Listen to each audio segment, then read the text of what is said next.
Hello everybody. I'm going to talk today about victimhood, about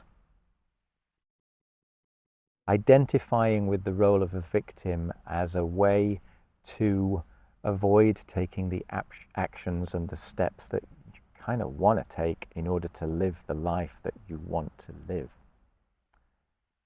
Pain is universal, okay? Pain is everywhere. Suffering is pain multiplied by resistance. You suffer when you resist the difficulties of life.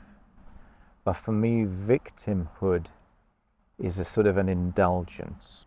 Okay, so victimhood is asking, why me? Why am I constantly having X, Y, Z? A survivor doesn't ask that. A survivor is always going to be asking, okay, what's next?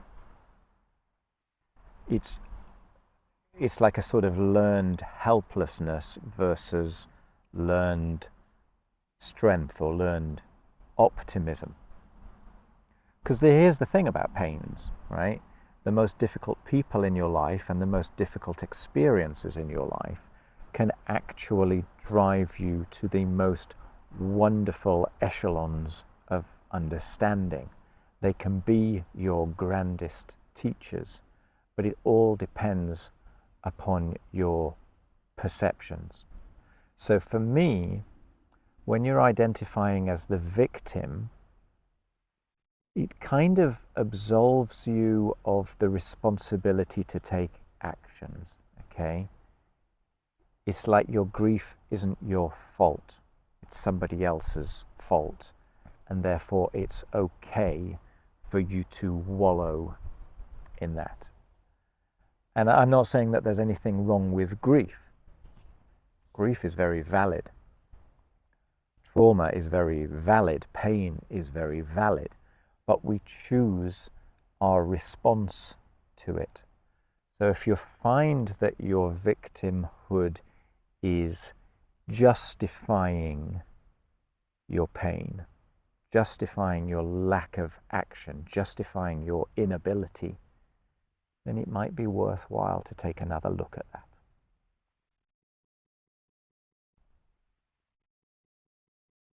It's just another story, okay? We learn our perceptions.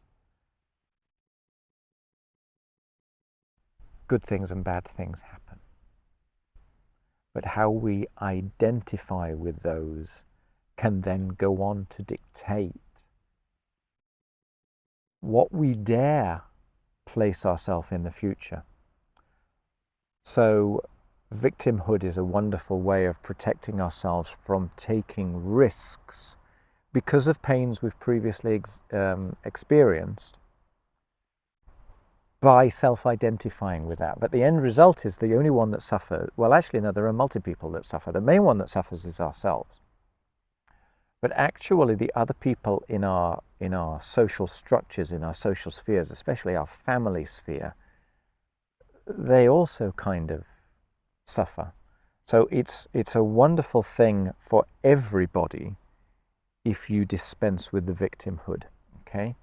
If you have close family members around you who see you in a state of victimhood, it's almost like there is a sort of a manipulation of the relationship going on. Your kids are going to worry about you. Your husband or wife is going to worry about you. They are going to be thinking and feeling and taking actions in relation to that, which means that they can't be completely free to be themselves.